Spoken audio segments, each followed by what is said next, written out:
Yes, hello. Yan, maglagay tayo ng mantika kasi magluluto tayo ng binagong. Ilagay ang bawang, gisa-gisa-gisa-gisa, ha? Yes, igisa lang ng igisa.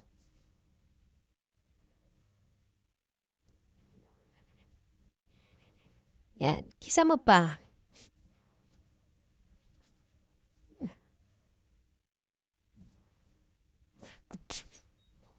Next, sibuyas. Sige lang, lagay lang natin ang sibuyas.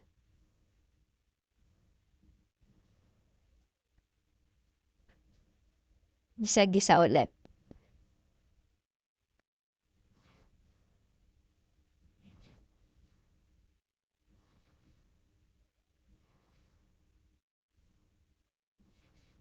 Hanggang lumabas ang aroma niya.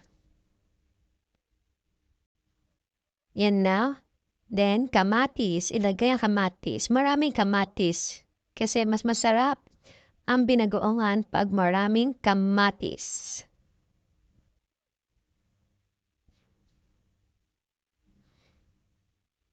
Yan, ninayos ko lang yung pan. Yan, kisa lang, haluin lang ng haluin.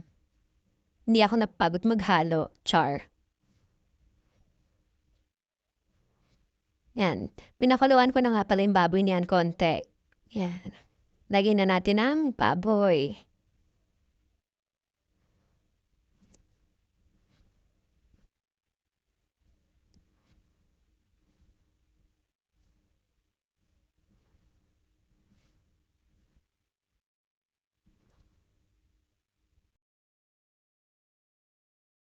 Haluin.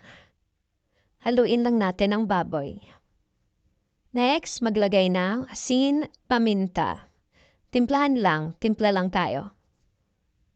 Yan. And yung paminta. Then, takpan, palabasin ang kanyang lasa or mantika. Yan, open. Kasi kumulo na siya, lumabas ang kanyang mantika. Sariling mantika. Halo-halo. Yan, kasi baka sunog na ilalim. Haluin lang na haluin. Yan.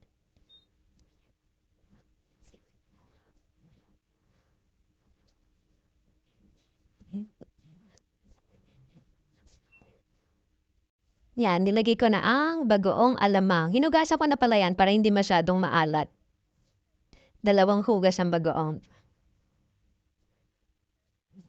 Yan, haluin natin. Para kumalat ang bagoong or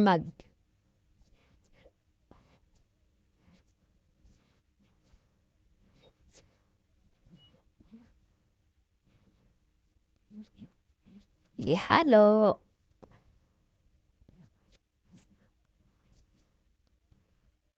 Then, takpan. Lutuin lang natin konti ang bagoong. Yan, haluin ulit natin yan. Kasi tayo ay maglalagay na ng pangalawang gata.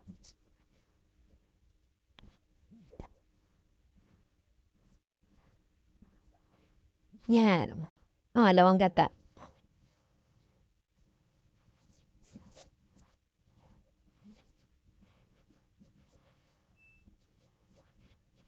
Halo-halo.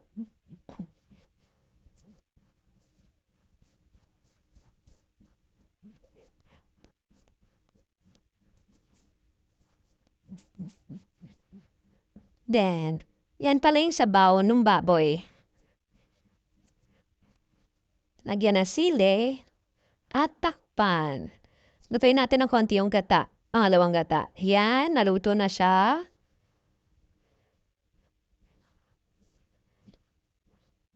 Haluin natin kasi baka nasunog na yung ilalim ulit. Yan.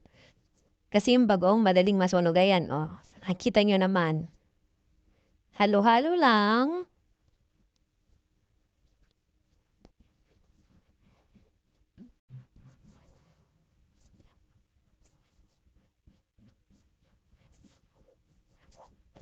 Inalagay na natin ang unang gata. Yan, unang gata yan.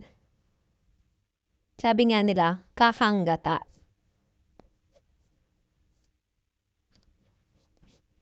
Pakukuluan lang natin yan. Hanggang siya ay maluto na.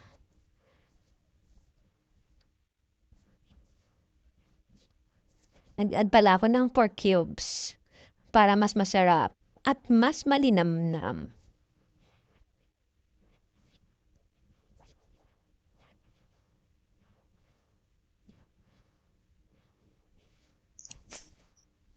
Yan na, nakulo na siya.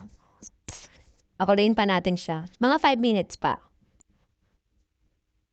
Pwede natin takpan ng konti. Konti lang. Ayan. Ganyan lang ang takip. Para hindi masunog yung gata. Then halo. Yan.